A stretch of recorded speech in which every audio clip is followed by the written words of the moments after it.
Every day, new attractions appear on the tourist map of Moscow. Today, more Russians are traveling inside their own country.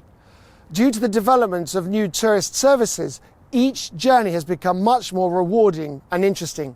This is the program Capital Ideas Life, and I'm its host, Mike Gibson. The City of Discoveries is the name of a new educational tourism project that has been developed by the Tourism Committee of Moscow. These are 8 unique routes that follow a professional direction for school children and teenagers.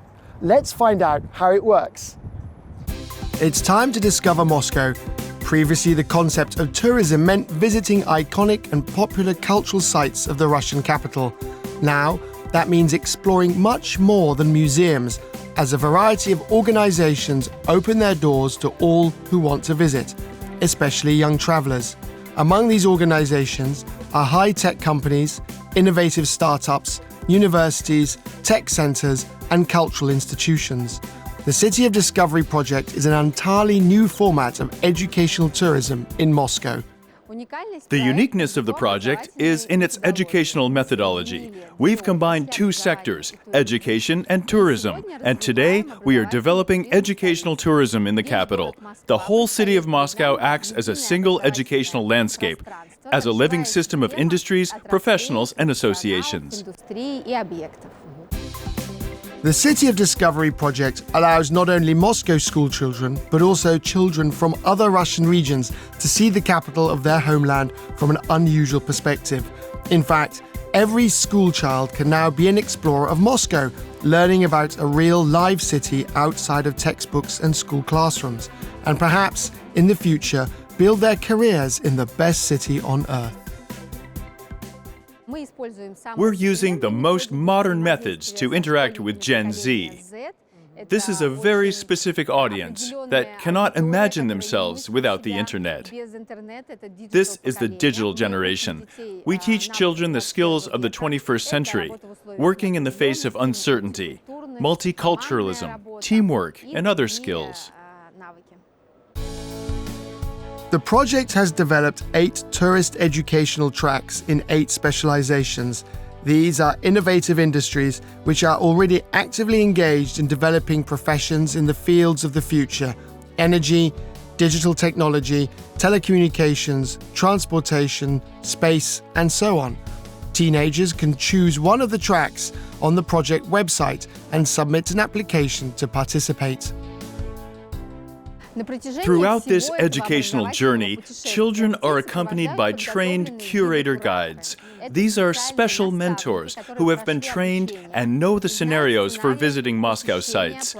They know the educational outcomes and what should be achieved in the end. They know how to conduct project-based research activities. And so, when children finish the trip, they go home and design a project where they perform research on creating a city of the future in their region. Today, the City of Discovery project partners are made up of nearly 100 different sites in Moscow. Each of the project's 8 industries is studied by participants through snapshots in time, from the past to the future. For example, as part of the creative industries track, they visit the Soyuzmultfilm movie studio, where they learn about the history of this classic industry site. Then, the group moves to the present day, for example, to the Garage Museum of Contemporary Art. Finally, the participants discover the innovations of the future at the Tumo International School of Creative Technologies.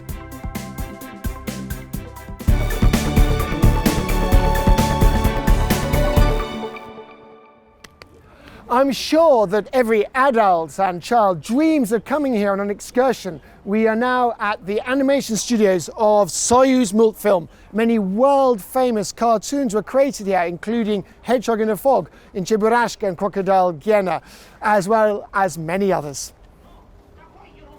The Soviet and Russian state movie studio Soyuzmultfilm was founded in 1936. For more than 85 years of its existence, over 1,500 cartoons in a variety of genres and artistic styles have been produced here. Famous directors and animators of Soyuzmultfilm made puppets, molded characters from plasticine, drew and brought them to life on the screen. At the Soyuzmultfilm Museum, you can learn how these widely loved animation films were created, what techniques were used to bring them to life, and visit the role of an animator yourself. Here we see, among other things, how animation began, with optical illusions like this, like with a phenakistoscope. If you look through the opening, you can see the character's movement. There's a special panel right there, because you can't just tell a modern child how movies were made in the 20th century. And here it is. This is made frame by frame? Yes, 24 frames per second. It's a little snippet of the movie Tale of Tales.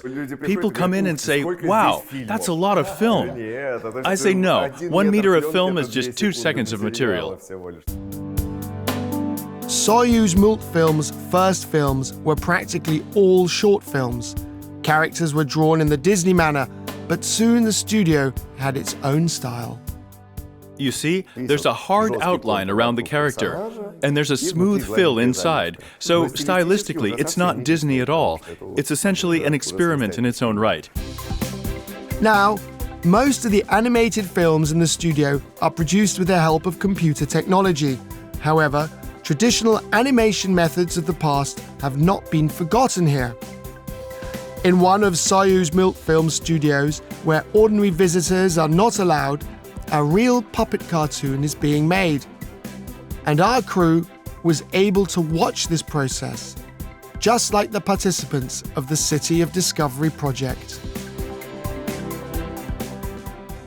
It looks like a movie set, scenery, characters, cameras, lights. It's all natural, but it moves frame by frame, and mastery of that skill is key for an artist working in puppet animation. Using the same technology, the famous animated film Hoffmannsgärde was created here, the first full-length film of the studio in the last 30 years. All of its characters were created and animated by hand, frame by frame. The film crew spent 17 years creating this work. And now I'm going to try to master the profession of an animator. In order to bring the little balloon to life on the screen, our presenter in a special computer program uses the techniques of shifting, also called stop motion. Here we have just plain paper. Here we have a cutout balloon.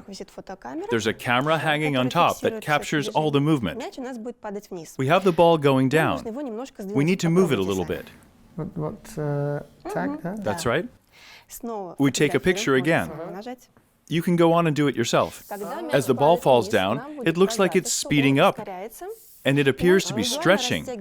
So step by step, changing the position of the ball, we created our own cartoon. Okay, good. Wow. And the participants of the City of Discovery project can experience themselves not only as an animator, but also as a cartoon character at the new interactive platform of the film studio, Soyuzmultfilm. Oh, such familiar characters. In this pavilion, adults and children can immerse themselves in the world of animation with the help of modern technologies. For example, here you can have a bath in paint, or create music for cartoons.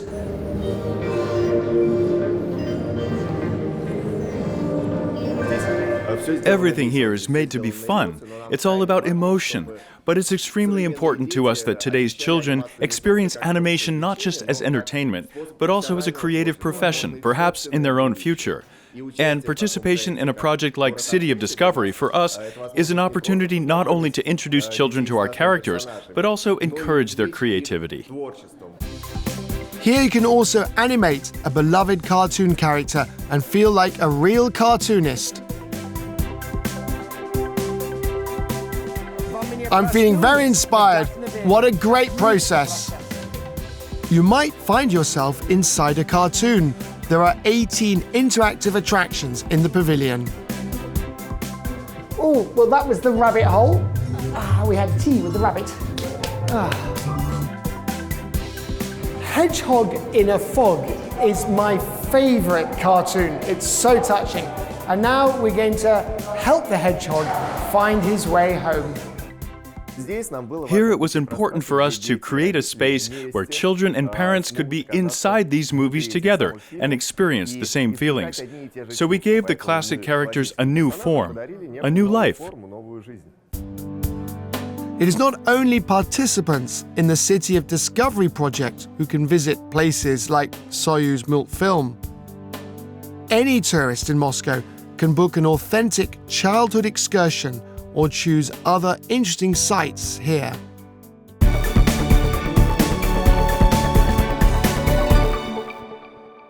The Pushkin Museum is one of the most famous and beautiful museums of the Russian capital. I always come here with great pleasure. This museum quarter is one of the partners of the City of Discoveries project. The Pushkin State Museum of Fine Arts is one of the largest collections of foreign art in Russia, containing works from ancient times to the present day. This year, the museum celebrates its 110th anniversary. We now call it the Museum District. When the creator of our museum, Ivan Tsvetaev, formulated his conception of the museum's future, he said that one day he would grow a museum town, as he said, on this spot. We have two open buildings, one dedicated to pre-19th century art and the other to the art of the 19th and 20th centuries. And there's a museum town being built around it. Once inside, it's obvious this museum really isn't like other classic museums. Here, for example, is the Italian courtyard. There is no traditional parquet, nor paintings on the walls. The room reproduces the famous Florence courtyard, the Palazzo del Bargello, in a free-spirited manner. It's such a special place because there is no point on earth other than at the Pushkin Museum where these three works of art are side by side. Michelangelo's David is located in Florence. One of these two huge horsemen, they're called condottieri, is in Venice, the other in Padua. You understand, of course, that this is some geographical distance, and only in our museum can you see them at the same time. They are exact replicas. The Italian courtyard seems to prepare visitors for one of the museum's further exhibitions, the sculptures of the Italian Renaissance, which are exhibited in a collection of casts of the museum. Indeed, when we get here, we don't feel the same way as, for example, somewhere behind the columns, or as in the Greek courtyard. And so, moving through the museum, a visitor feels like he is moving through time and space, like a time machine almost. It still makes quite an impression today, and I like to imagine myself as a person who came to the museum in 1912, who had not seen any of this on television, and what an impression it must have made then.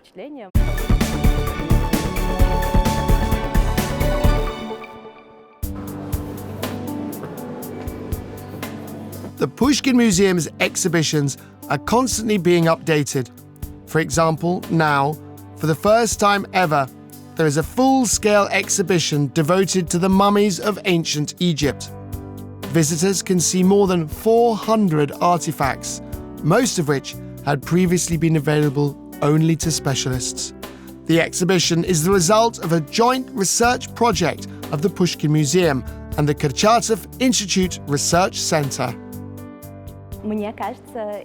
I think it's a perfect example for an exhibition suitable for all ages.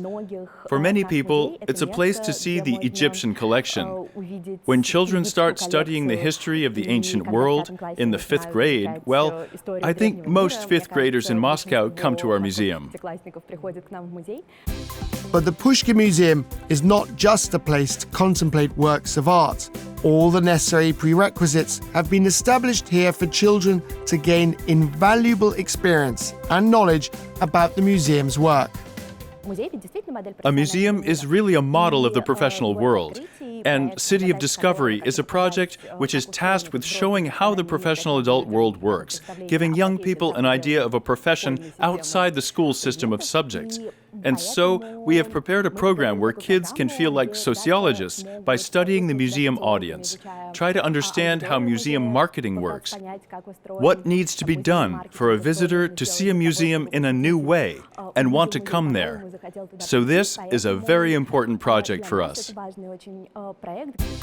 There is a separate program at the Pushkin Museum that has been created especially for young people. It includes masterclasses, a research laboratory, a lecture space, and even a co-working space. It's a beautiful place. It might be a little hard to find because it's hidden behind the main museum building. In fact, this building is an old manor house, which early on was turned into the Children's Center of the Pushkin Museum. And now our youth space is also located here. Here you can do your homework, do your own thing. We have several rooms with computers to work on. You can work with media projectors, for example. There are also quite a few different classes, most of which are free. We read some medieval texts together and see what they look like in modern literature and how they relate to the visual arts. And a lot of the kids suggest projects that we would be interested in working on.